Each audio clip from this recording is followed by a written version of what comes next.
오늘 이 시간 우리에게 주시는 하나님의 말씀 사도행전 20장 35절 말씀 되겠습니다.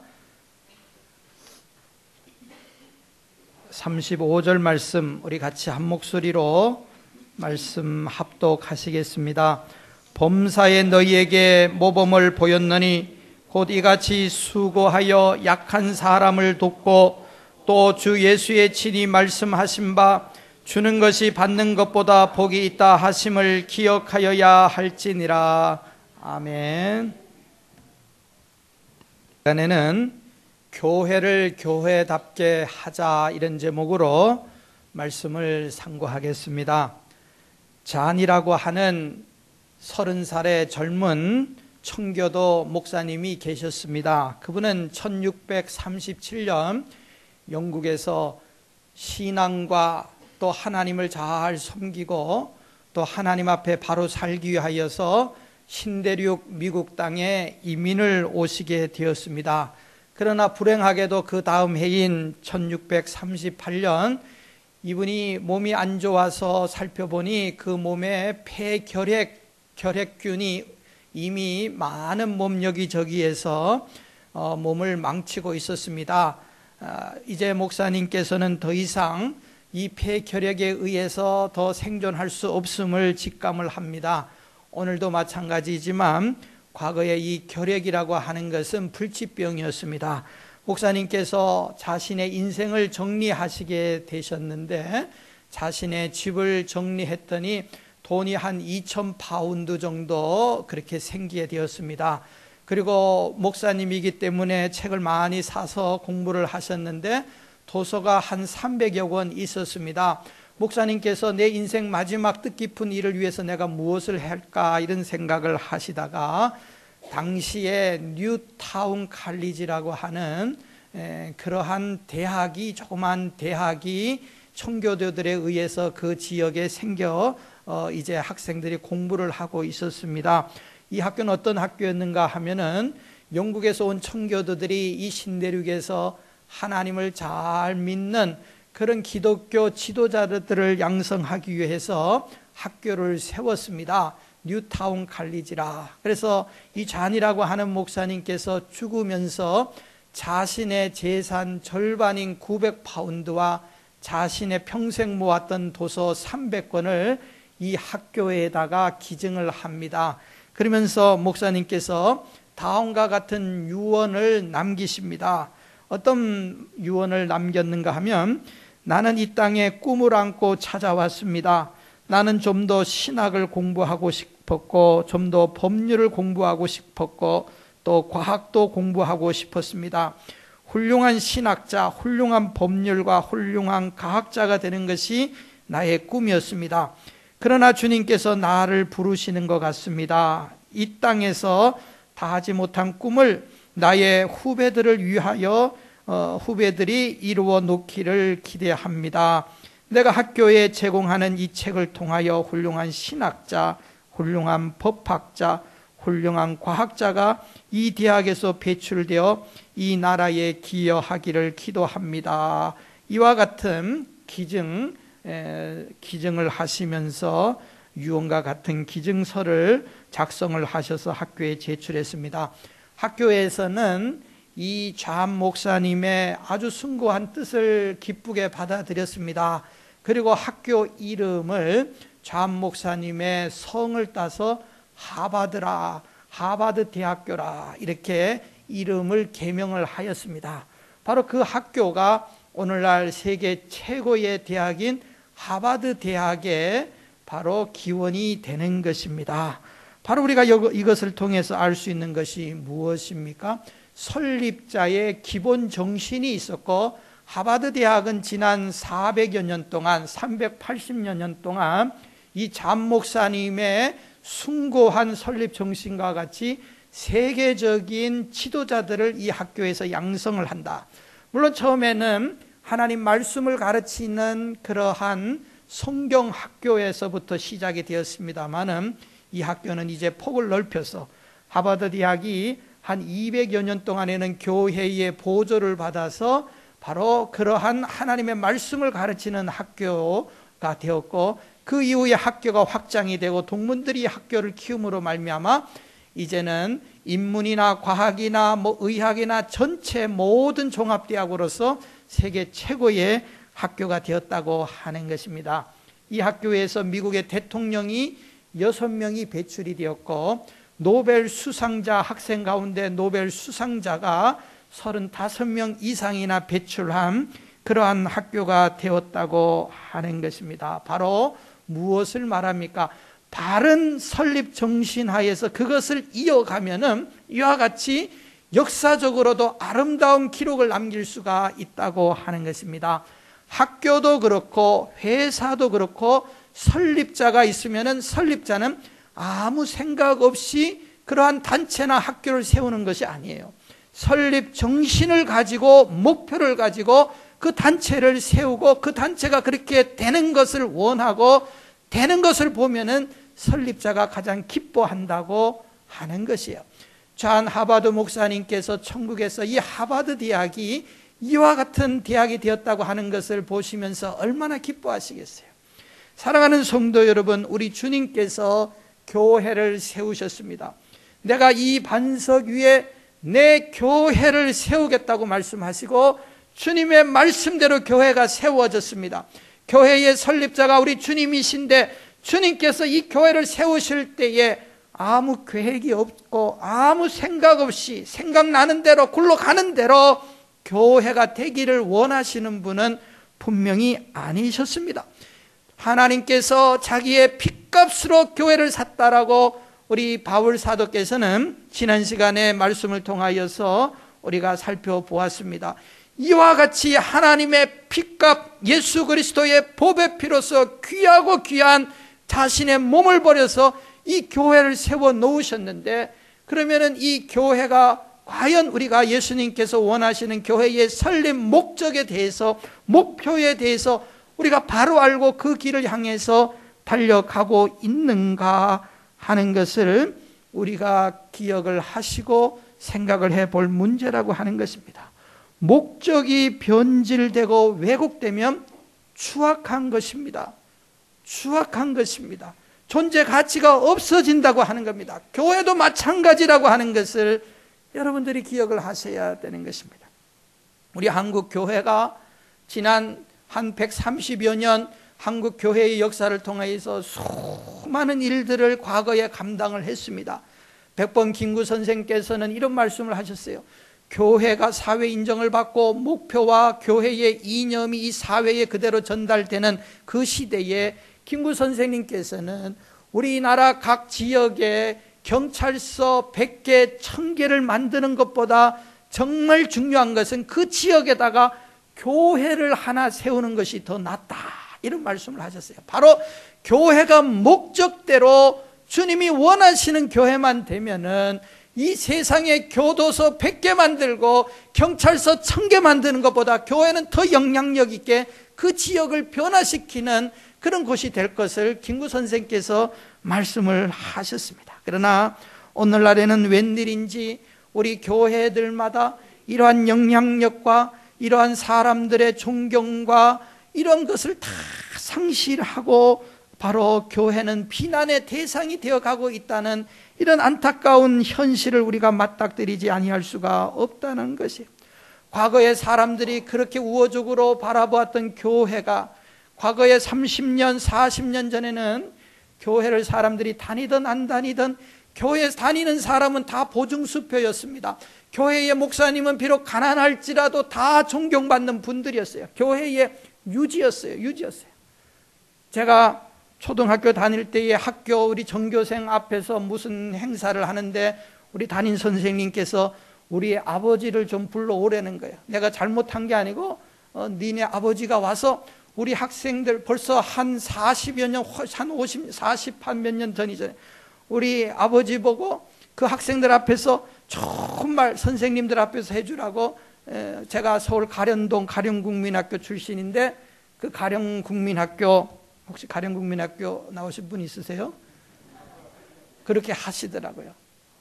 뭐 이름도 알려지지 않았고 당시에 개척교회 목사님이셨는데도 이미 그런 존경을 받았어요. 그런데 오늘날에 보면은 왠지 사람들은 이야기하다가 갑자기 교회 이야기가 하면 관심 없던 사람들이 귀를 쫑긋 세워가지고 여기저기서 자기들이 흘러들은 엉터리 같은 소리까지 더해가지고 핏대를 세워가지고 교회를 비난하고 주의 종들을 험담하고 교회를, 어떤 사람들은 심지어 교회를 박멸시키는 것이 우리나라가 사는 길이라고 이렇게 이야기를 하는 자들이, 이건 제 이야기가 아니고 실제로 그런 자들이 많이 있습니다. 많이 있어요. 안티 기독교인들이 이 세상에 득세를 해서, 제가 어저께 CTS 한국 기독교 방송 목사님들, 특별히 젊은 목사님들, 신세대 목사님들 이렇게 대담하면서 안티 기독교인들 문제에 대해서 토론하는 걸 보았는데, 우리가 생각하는 것 이상으로 그들의 유일한 목표는 이 땅에서, 한국 땅에서 기독교를 박멸시켜서 완전히 기독교와 교회를 없애는 것을 목표로 해가지고 뭐 전문가들이 다 달라붙어가지고 교회를 대항하는 이제 이런 시대가 되었어요. 어느 방송국에 거기에 걸맞춰가지고 여론조사를 했는데, 호감되는 종교와 가장 꼴보기 싫은 비호감 종교를 조사를 했더니, 불행하게도 우리 개신교는 가장 비호감, 아주 그냥 호감, 뭐 그냥 관심 없는 게 아니고 비호감, 옆에 있으면 꼴보기 싫고 없어져야 되는 그런 것으로 전락을 해버리는 이런 현실을 맞닥뜨립니다. 왜 그렇습니까? 첫째 이유가 영적인 문제. 안티 불교, 안티 카톨릭은 없는데 유일하게 안티 개신교, 가장 복음적이고 가장 바른 종교인 우리 개신교만, 이건 영적인 문제일 수도 있고, 또 워낙 이 안티들을 이런 것을 막지 못하고 교회 안에서 무방비로 있다가 인터넷에서 대부분이 떠도는, 여러분들 인터넷 떠도는 교회에 대한 핍박과 비난들은 80%는 가짜고 엉터리고 10%는 맞습니다. 거기에다가 침소봉대 늘려가지고 어떻게 합니까? 하도 그런 거를 그 사람들이 전문적으로 퍼뜨리기 시작을 하니까 그걸 우리가 무심코 읽어보다가 한국 사람들의 마음속에는 그저 이것이 사실로 받아들여지게 돼버린 거예요. 영적인 전쟁에서 졌어요. 바울 사도가 뭐라고 말했습니까? 교회를 보호하기 위해서 교회에 오는 침범자 둘이가 있다 그랬죠. 뭐라 그랬어요? 더럽고 흉악한 이리가 들어오고 이 안에서 어그러진 말, 왜곡된 말로 변질시키는 자들이 있는데, 이거를 막아야 된다고 바울 사도가 눈물을 흘리면서 호소하지 않았습니까? 지난 시간. 그런데 한국 교회가 세속화되고 타락하고, 그러므로 자기 배부르는 데만 힘을 썼기 때문에 이런 게 무관심해서 결국 자업자득으로 이런 일이 벌어졌어요. 그런데 우리 주님께서 통탄할 일입니다. 주님의 교회가 어떻게 이렇게 되어갔습니까? 주님 경고하시기를, 소금이 만일 그 맛을 잃으면 무엇으로 짜게 하리요? 길바닥에 버리워져서 사람들에게 밟힐 뿐이니라. 맛이 없는 소금, 짠맛이 없는 소금에 뭘 쓰겠습니까? 그거는 뭐 아무것도 아닌 것이에요. 길바닥에 버려서 사람들의 체이는 그런 한심한 존재가 될 것이라고 말했는데, 오늘날 저와 여러분 기독교인들, 한국교회, 뭐 이민 목회 교회도 마찬가지입니다만 이런 존재가 되지 않았습니까? 우리가 한번 자신을 보면서 이걸 회복을 시켜야 되는 거예요. 본질을 회복하면서 교회다운 교회가 만들어져 갈 때에 목적과 본질이 있고 그대로 가는데 누가 뭐라 그러겠습니까? 주님께서 이렇게 세우시고 내가 그것을 원해서 세워놓았는데 니네들이 무슨 상관이냐? 예수님이 말씀하실 거예요. 그러나 오늘날에는 본질이 왜곡됐기 때문에 우리가 할 말이 없어져 버린 거예요. 그들에게 자신 있게 말을 못하는 거예요. 그들은 왜 본질이 너희들 타락했냐고 이야기하지만 할 말이 없어질 정도로 우리는 지금 심각하게 타락의 시대에 살고 있습니다. 우리가 하나님 말씀으로 바로 서고 바로 돌아와야 됩니다. 여러분, 바로 돌아와야 됩니다. 하나님께서 다시 우리에게 기회를 주시는 것이에요. 자, 그러면 교회의 본질과 뭐 한두 시간 안으로 끝낼 문제는 아닙니다만은 오늘 핵심적인 간단한 사항만 말씀을 드리겠습니다. 첫째로 교회의 존재 이유가 무엇이냐? 교회가 이 땅에 왜 있어야 되느냐? 첫째로 주님의 몸된 교회가 존재하는 이유, 복음 전하는 목적을 가지고 있어요. 이것이 가장 근본입니다. 가장 근본이에요. 옷을 똑바로 잘 입기 위해서는 누군가가 이야기를 했어요. 괴테가 이야기했나? 누군가가 이야기했어요. 첫 단추를 잘 끼워야 돼요. 첫 단추를 잘못 끼고 나면은 밑에 마지막 끼울 구멍이 없어져 버리고 옷에 삐뚤어져 버리는 거예요. 첫 출발을 잘못할 때에 모든 것이 어긋나는 겁니다. 교회가 첫 출발을 잘해야 되는데 그 첫 출발이 무엇이냐? 교회는 하나님 앞에 영적으로 예배를 드리고 찬양하고 경배하는 거예요. 그리스도인들이 예배 못 드리고 찬양 안 하고 경배 안 할 때에 그거는 그리스도인의 존재 가치가 없어지는 거예요. 이건 말할 필요가 없어요. 그것뿐만 아니라 교회의 또 다른 근본적인 목적은, 교회는 세상에 나가서 복음을 증거하는, 우리가 세상 사람들이 왜 자꾸 전도하느냐고 우리에게 이야기할 수가 없어요. 왜냐? 그건 교회의 존재 이유고 목적이고 주님께서 그것을 원하시기 때문이라고 하는 것입니다. 교회는 절하고 다른 겁니다. 우리 한국에 가보면은 절은 다 어디에 있어요? 저 한국의 유명한 명산들마다 온갖 좋은 그 산들은 다 절이 차지하고 있어요. 그래서 국립공원에 절이 다 있고, 그래서 거기 국립공원 관리공단에서 돈 받아갖고 절에다 갖다 줘서 절을 키워놓고 이런 뭐 비극 아닌 비극이 벌어지고 있는데, 그들의 목적은, 절의 목적은 바로 심신수양입니다. 지쳐있는 사람들이 그곳에 가가지고 마음의 안정을 찾고 위로하고 자연 경치를 보면서 위로를 받고, 그렇게 해서 다시 이 속세로 내려오는 것이 그들의 목표인 것이에요. 그래서 그들이 그렇게 가는 거예요. 그러나 교회는 땅값이 비싸도 아파트 단지 안에서, 상가 안에서 여기저기 교회 건물을, 왜 교회가 이런 데 세워지느냐, 왜 이렇게 많이 있느냐? 그거는 교회를 모르는 사람들이, 예수님께서 교회를 절로 저 산으로 가라고 말씀하신 적이 한 번도 없고, 세상으로 가라 그랬어요. 세상, 땅끝까지 가라 그랬어요. 사람 있는 곳으로 가서, 비록 그것이 땅값이 좀 비쌀지라도 교회는 거기에서 세워지는 거예요. 교회는 가서 심신을 수양하는 데가 아니에요. 위로받는 것이 교회가 절대로 아닙니다. 이런 나약한 기독교인이 되어서는 안 돼요. 교회 와서 위로나 시덥지 않은 그런 소리나 듣고 가서, 좋은 소리만 듣고 가서는, 여러분, 이게 목표와 본질이 훼손이 되었기 때문에 절대로 교회다운 교회, 성도다운 성도가 될 수가 없어요. 없는 것이. 여러분, 우리가 잘 기억을 하셔야 되는 거예요. 예수님의 유언이 무엇이었어요? 그래서 예수님의 유언대로 초대교회의 예수님의 제자들과 사도들이 그 유언의 말씀을 지키기 위해서 교회를 어떻게 세웠고, 어떻게 교회가 유지되고 지금까지 이르게 되었습니까? 계속해서 그들은 주님의 말씀에 따라서 교회를 세우고 땅끝까지 이르러 사람 있는 곳에, 복음을 필요로 하는 곳에 들어갔어요. 핍박 있고 환난 있고 괴로움이 있어도, 우리가 사도행전에 지난 한 2년 동안의 말씀을 통하여서 교회가 생겨나고 바울 사도의 전도를 통해서 핍박과 환난이 있는 그곳에 복음을 들고 나아가는, 이러한 주저함 없이 나아가는 바울 사도의 그 전도 여행을 우리가 살펴보는 거예요. 교회의 가장 큰 핵심이 선교 사업과 전도하는 일, 이런 것에 무관심한 교회는 성도다운 성도가 아니고, 교회는 교회다운 교회가 아닙니다. 본질이 없기 때문에, 다른 것은 잘하는 칭찬 들을 수 있을지 모르지만 교회로서는 칭찬 못 받고, 전도 안 하는 성도는 성도로서는 칭찬을 못 받아요. 다른 것으로는 칭찬을 받을 수 있죠. 그리고 본질이 훼손될 때는 힘을 잃게 되는 거예요. 아무리 등치가 커도 본질대로 나아가지 아니하면 힘을 잃게 돼요. 교회가 그러나 약하지만은, 여러분, 본질대로 나아가면 거기에는 파워와 힘이 있는 거예요. 우리가 전도할 때의 성도들이 내 믿음과 내 신앙이 자라나고, 교회가 선교하고 부흥하는 역사는 바로 전도하고 선교할 때의 부흥의 역사가, 이게 본질이기 때문에, 주님께서 본질대로 가면은 주님께서 힘을 줘서 자라라고 힘을 주시지만, 본질이 훼손되면 주님께서 줬던 것도 빼앗아 가는 거예요. 교회의 엔진의 동력이 어디서 나느냐? 바로 복음 전하는 데서. 내가 믿음이 떨어졌다, 내가 나약해지고 시험을 받고 항상 그러는데 이기는 비결이 뭐냐? 여러분, 전도하는 거예요. 내 입으로 복음을 전해보는 거예요. 그런 것을 통해서 내 신앙이 자라나고 엔진의 동력이 불이 붙게 되는 거예요. 여러분, 이게 교회의 본질이에요. 교회의 본질. 이걸 잃어버리면 아무 쓸모없는 교회가 돼요. 아무 쓸모없는 교회. 그래서 교회에는 바로 이 전도의 사명이 첫째라는 거예요.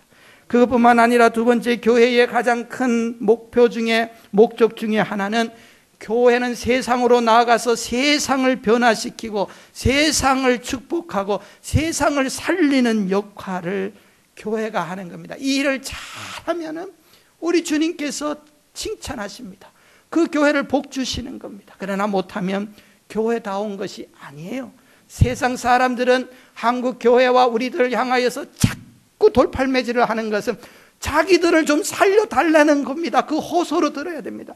자기들을 지금 좀 복을 교회가 좀 100% 주라는 거예요. 주라는 거예요. 오래전에 영국의 대부호 캐리라고 하는 분이 계셨습니다. 이분은 훌륭한 정치가였고 대사업가였는데 아들 둘이 있었는데 조지라고 하는 아들과 윌리엄이라고 하는 아들이 있었어요. 그런데 이 두 아들이 다 머리가 똑똑하고 착했습니다. 수재였고 칭찬을 들었어요. 영국의 옥스퍼드 대학을 두 아들이 다 나왔습니다. 대학을 다 나온 아들들을 아버지가 하루는 불러놓고 이야기했습니다. 아들들아, 너희들의 장래 목표가 뭐냐, 꿈이 뭐냐 물었습니다. 그때의 큰아들 조지가 예, 아버지, 저는 아버지의 뒤를 이어서 아버지의 사업을 이어받아서 정말 아버지보다 더 큰 사업을 이루어 가겠습니다. 아버지보다 더 훌륭한 사람 되겠습니다. 아버지가 너무 기뻤어요. 그래, 장하다. 너는 내 장남이다. 너는 그렇게 되기를 내가 바란다. 둘째 아들에게 물었어요. 너는 뭘 되고 싶으냐? 예, 저는 남을 위해서 살고 싶어요. 저는 저 가난한 나라에 가서 복음을 전하는 선교사가 되고 싶어요. 아버지가 화가 났어요. 야, 이놈아, 무슨 선교사는 선교사야? 네 인생을 그런 것에 허비할 수 있느냐? 아버지가 호통을 쳤습니다. 그러나 둘째 아들 윌리엄은 아버지, 그러나 저는 하나님한테 약속한 게 있어요. 결국은 고집을 끊지 못해서 이 윌리엄은 바로 인도로, 당시에 가장 못 살고 가난한 나라 인도로 선교사로 가서 평생을 살게 됐어요. 그리고 시간이 흘러서 이 두 사람 조지와 윌리엄이 다 죽게 되었어요. 다 영국인 앞에서는 훌륭한 사람이 되었어요. 영국의 그 유명한 영국 대형 백과사전 브리트니카, 그 백과사전에 이 두 사람의 기록이 다 그대로 고스란히 남아 있었습니다. 첫째로 바로 둘째 윌리엄에 대해서 이 영국 백과사전에서는 두 면에 걸쳐서 이 사람의 경력과 가정과 이 사람의 활동에 대해서, 업적에 대해서 쫙 기록을 했어요. 그의 형이었던 조지 역시 훌륭한 사람이었어요. 그래서 이 백과사전에 이름을 남겼습니다. 그런데 이 조지 형에게는 어떤 부연 설명이 있었느냐? 조지 윌리엄 캐리의 형, 단 요거밖에 없었다는 거예요. 인생을 살 때에 여러분들, 우리가 목표대로, 하나님께서 원하시는 목표대로 살고 하나님의 뜻을 이루어갈 때에 우리 시대와 다음 시대까지 별과 같이 빛나는 영광을 안게 되지만, 자기만을 위해서 자기만을 바라보는 사람은 여러분 한 시대에는 그저 넉넉하게 살 수 있을지 모르지만 절대로 남 앞에서 우리가 위대하다 이야기 듣지 못하고, 적어도 성도로서는 인생의 목적을 바로 사는 것이 아니에요. 교회의 목적이 뭡니까? 성도의 목적이 뭡니까? 여러분, 한 개인이, 한 사회가, 가정이, 직장이, 회사가 내 이익만을 생각하는 것이 있고 남의 이익을 생각하는 그런 사람이 있어요. 교회는 회사와 같이 내 이익과 내 목적만을 위해서 존재하는 것이 절대 아니라는 것을 여러분 기억하세요. 교회는 남을 살리고 남에게 이익을 주고, 바로 여러분 그런 목적하에서 교회가 존재하고 있는 거예요. 그 목적을 감당하지 못하면 사회에서 오히려 교회 때문에 우리가 망했다라고 하는 소리를 들으면, 저 예수 믿는 사람 때문에 우리가 망했다고 하는 소리는 그건 저주입니다. 저주. 그런데 오늘날에는 사람들마다 데모하면서 우리 동네에서, 우리 지역에서 교회 문 닫게 하겠다고 하는 깡패 같은 자들이 많이 일어났어요. 그건 교회를 향한 저주였지만 그 저주를 우리가 발단이 되지는 않았는가? 창세기 12장에 보면은 하나님께서 아브라함에게 이스라엘 민족의 조상인 믿음의 사람들에게 목표를 주시고 비전을 주셨고 복을 주셨어요. 너는 너의 본토 친정 아비 집을 떠나 내가 지시할 땅으로 가라. 그래서 이스라엘 가나안 땅으로 들어왔어요. 그곳에서 왜 들어오게 됩니까? 하나님께서 말씀하셨어요. 그게 바로 믿음의 조상에게 주신 사명이었어요. 뭡니까? 창세기 12장 2절 3절에 내가 너로 큰 민족을 이루고 내게 복을 주어 내 이름을 창대케 하리니, 내가 너 복 주겠다는 게, 잘되게 하겠다는 게, 번성하게 하겠다는 거예요. 너는 복의 근원이라 될지라. 너를 축복하는 자에게는 내가 복을 주고 내리고 너를 저주하는 자에게는 내가 저주하리니 땅의 모든 족속이 너로 인하여서 복을 얻을 것이라. 너는 복의 근원, 너로 인하여서 세계 만민이 복을 받도록 내가 해주겠다. 이게 아브라함에게 하신 약속이고 축복이고, 이 축복과 이 약속이 오늘날 성도와 교회들에게 흘러내려온 바로 약속이라고 하는 것을, 대사명, 복을 주고 내가 가는 곳마다 여러분 복이 전달되고 나누어져야 되는 사명이 우리에게 주어졌다는 거예요. 복의 근원이라고 하는 말은 말씀하시는 대로, 하나님이 설명하신 대로 너 때문에 복을 받게 한다는 거예요. 너 때문에. 자체 발광하는 빛이 있으면 그 빛이 있는 그 주위에는 다 밝게 되는 거예요. 복이 가면은 복이 있는 곳에는 다 복을 받게 되는 거예요. 이게 바로 교회의 사명이에요. 복의 근원은 하나님이세요. 사람의 복이 근원이 될 수가 없어요. 오직 유일하게 복 주시는 이는 하나님 한 분이에요.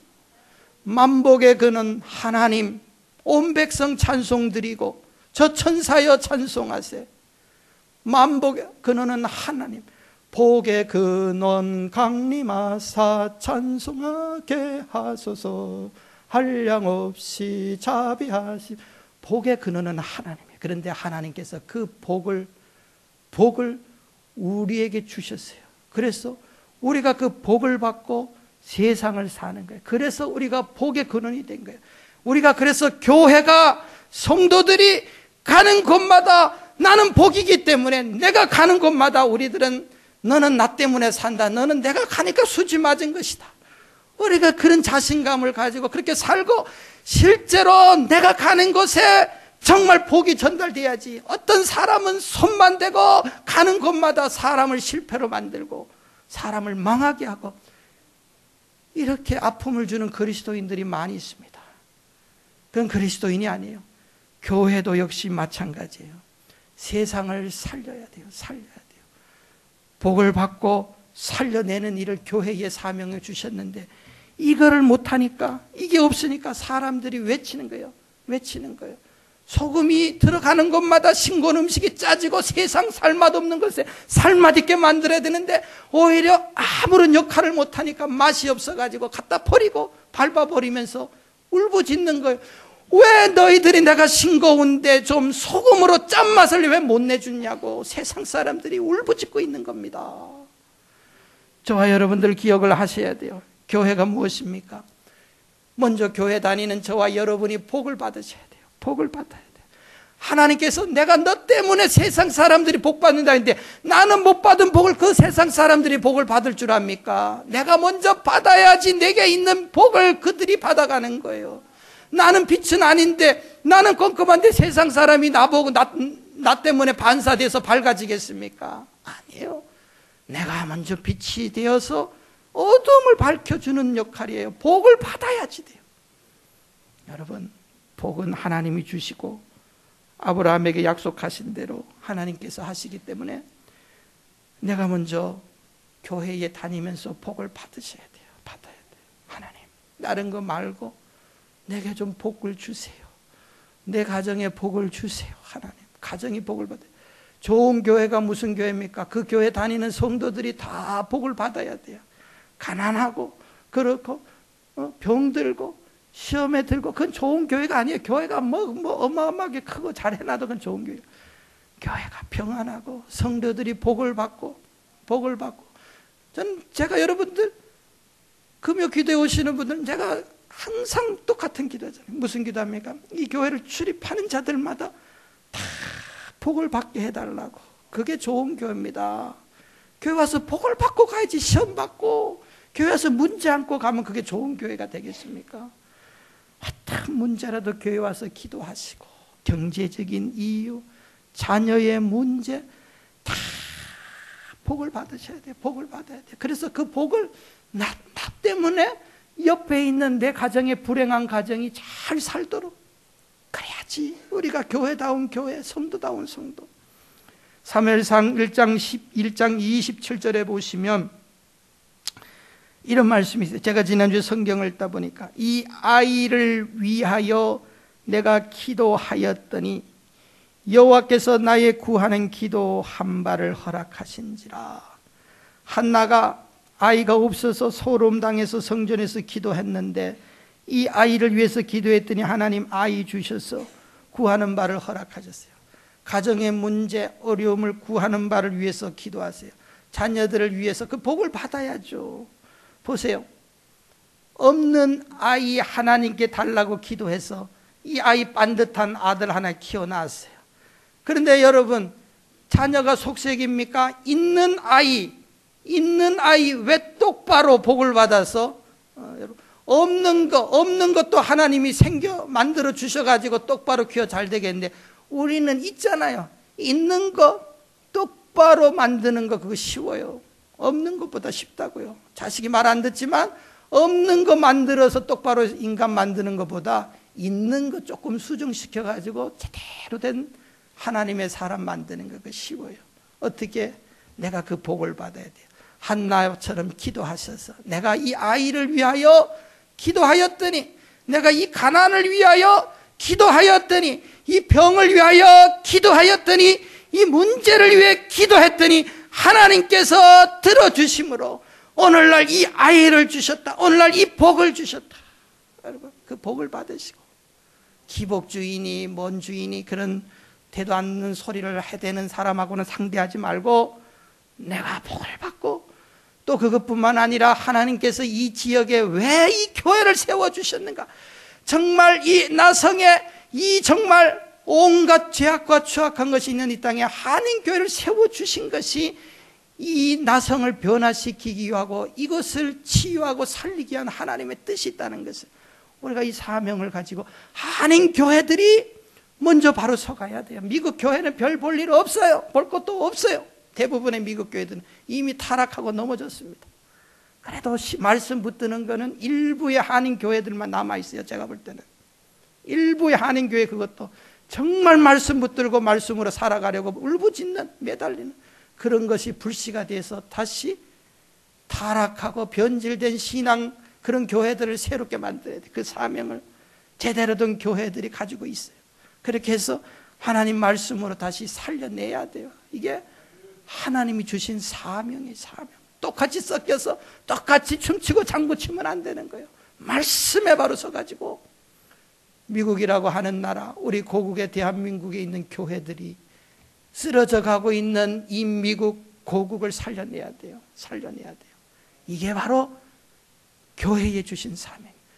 요셉이 하나님 말씀대로 살고 바로 되어갈 때에 가는 곳마다 요셉 때문에 살아나고, 보디발 장군의 가정이 부흥이 되고 복을 받고 구원을 받고, 또 감옥에 들어가니 감옥이 잘 되고 애굽이 살아나잖아요. 한 사람의 영향력이. 그런데 우리는 교회가 얼마나 많이 있고 교회 안에 성도들이 얼마나 많이 있어요. 왜 못합니까? 우리가 복인데 왜 못합니까? 살려내야 돼요. 살려내야 돼요. 교회에 주신 사명은 살리는 것, 복을 내려주는 사명이다. 이게 바로 교회의 사명이에요. 마지막으로 교회의 사명은 세상을 향해서 나누어주는 사명입니다. 이거 잘해야 돼요. 그래야 교회가 욕 안 먹어요. 오늘 말씀은 제가 한 4시간, 네 번째 시간 정도, 세 번째 시간인가요?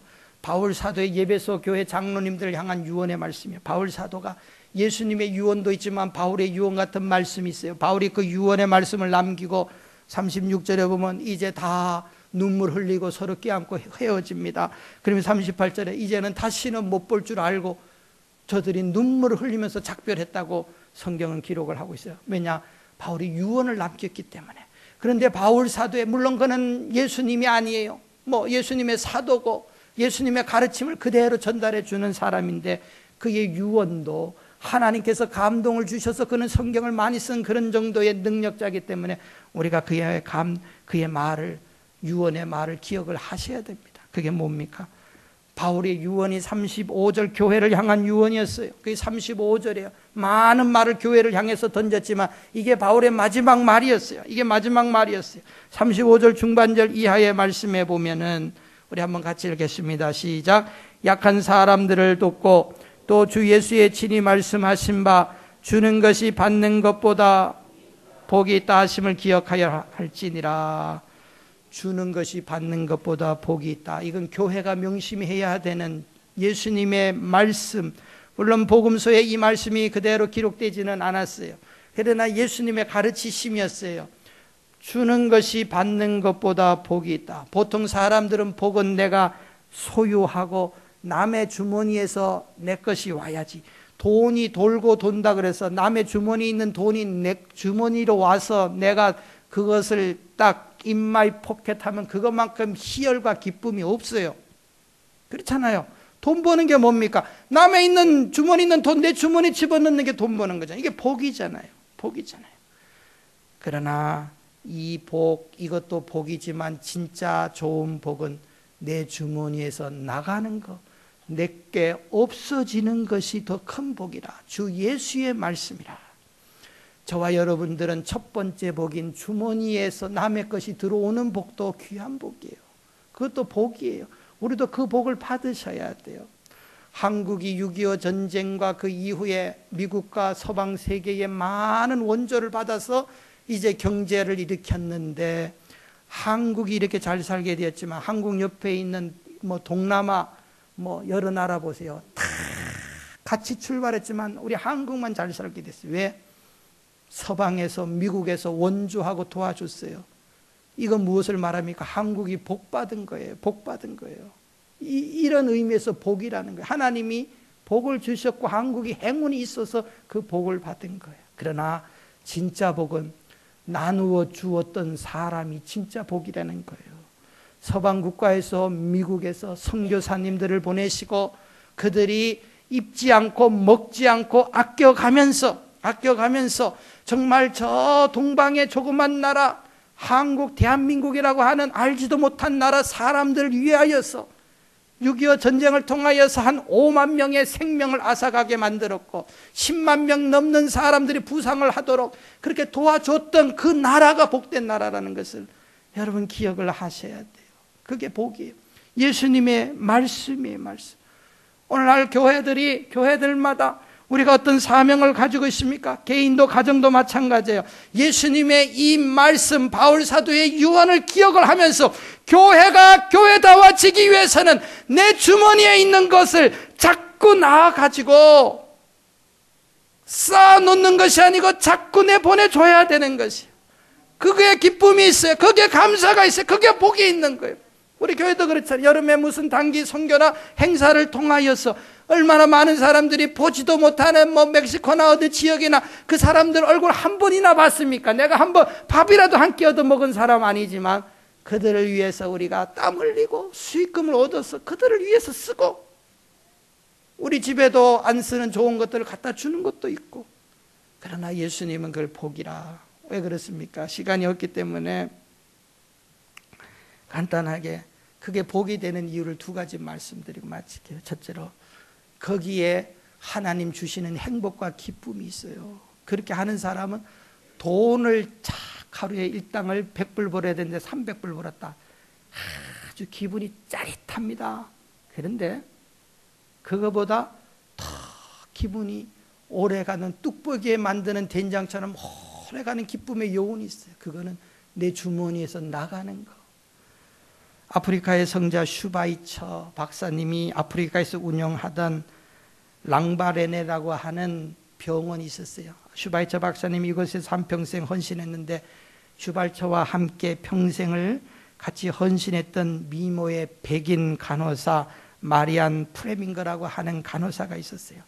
이분은 1913년 헝가리 귀족의 딸로 태어나서 어렸을 때부터 악기의 연주에 능했고 아주 미모가 백인으로 뛰어나가지고 당시에 유명한 영국 배우로서 이름을 최고로 날리고 있었을 때였습니다. 그런데 1949년 슈바이처 박사께서 유럽을 방문하면서 각 교회를 돌고 선교를 독려하면서 오르간 연주를 했는데 거기에 은혜를 받았어요. 그래가지고 프레밍거라고 하는 이 유명한 여배우가 이제 자신의 삶을 180도 바꾸게 됩니다. 그는 이런 말을 했어요.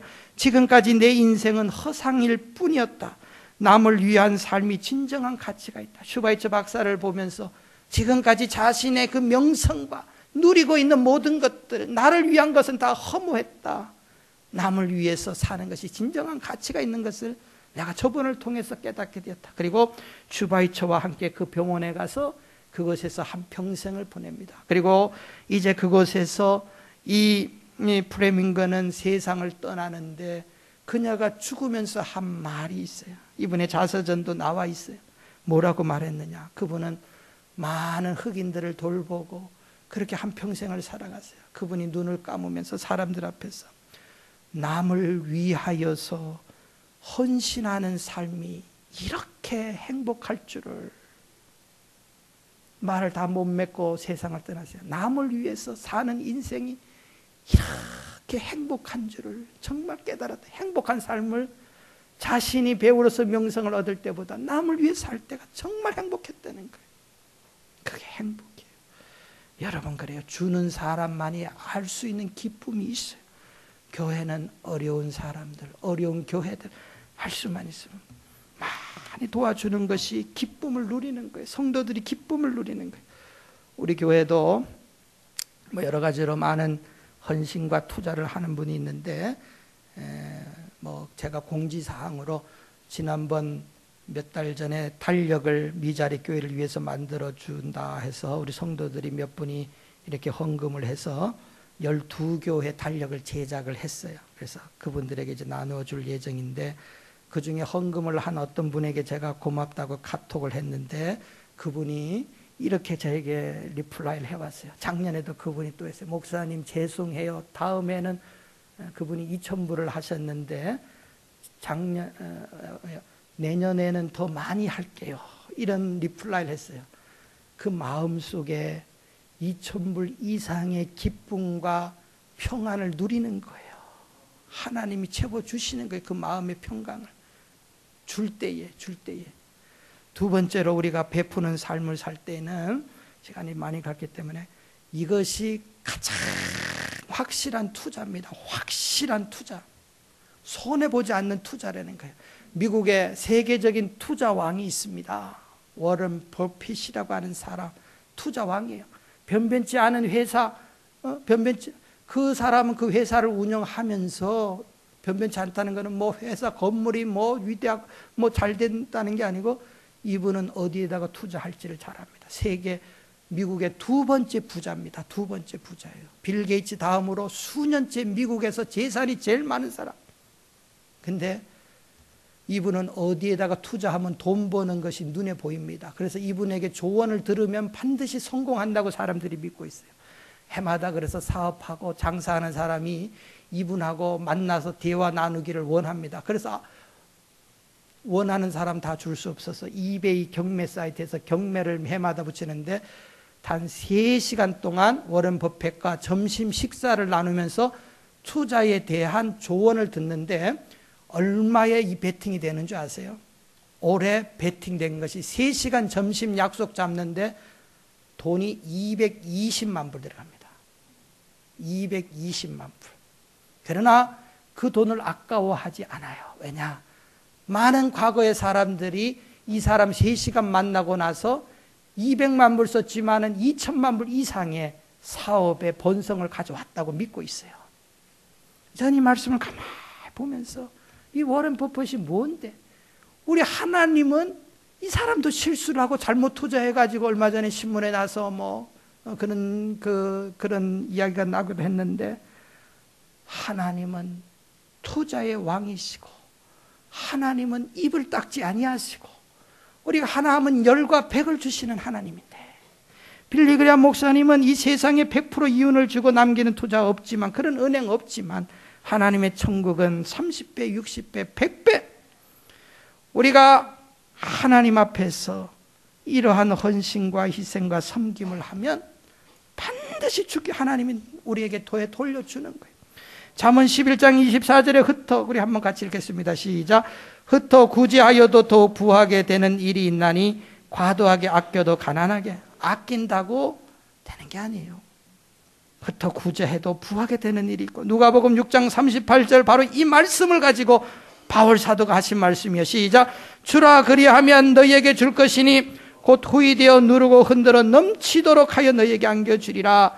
고린도후서 9장 6절 이는 곧 적게 심은 자 적게 거두고 많은 심는 자는 많이 거둔다고 하는 하나님의 법칙이 그대로 적용이 된다는 거예요. 여러분, 바로 이겁니다. 여러분, 실패할 수 없는 확실한 투자, 하나님께 하는 거예요. 하나님께 예배하시고, 여러분 뭐 다른 거 돈 벌 시간에 와서 기도하시고, 이게 가장 확실한 투자. 그리고 물질의 복을 받고 후손 때까지 받기 원하시면 확실한 투자를 여기다가 하세요. 여러분, 내가 늙어서 어려서부터 늙기까지 의인의 자손이 걸식하는 걸 못 봤다고 하는 다윗의 고백 시편을 읽어보세요. 망하지 않고 손 벌릴 일이 없어요. 여러분, 확실한 투자입니다. 워렌 버핏보다 1000배 만배 지혜롭고 보장된 그러한 투자를 하나님께서 하기를 원하시는 게, 갈라디아서 6장 9절에 우리가 선을 행하되 낙심하지 말지니 피곤치 아니하면 때가 이르매 거두리라. 그러므로 기에 있는 대로 모든 이에게 착한 일을 하되 더욱 믿음의 형제들에게 할지니라. 하세요. 지금 수확이 없어도 하세요. 뿌리세요. 뿌릴 때까지는 열매를 맺지 못하지만 그래도 참고 기다리면서 뿌려놓으면 바로 때가 되면 거두게 돼요. 때가 되면 거두게 돼요. 기에 있는 대로 그렇기 때문에 하라고 성경은 말씀을 하고 있어요. 이게 교회의 사명이 본질입니다. 우리가 이러한 교회의 사명과 본질을 잘 감당하세요. 핏값으로 사신 교회 사랑하시고, 교회를 교회되게 하시고, 교회에서 할 일을 제대로 하시면 교회답고 성도답고 세상에는 빛과 소금이 되는 교회가 되는 거예요. 우리 교회, 이 땅에 있는 모든 교회들이 이런 교회가 되기를 소원하며 우리가 기도하시기를 소원합니다. 기도합니다. 아버지 하나님, 감사합니다. 교회가 교회되게 하시고 성도가 성도되게 하시옵소서. 예수님의 이름으로 기도드리옵나이다. 아멘.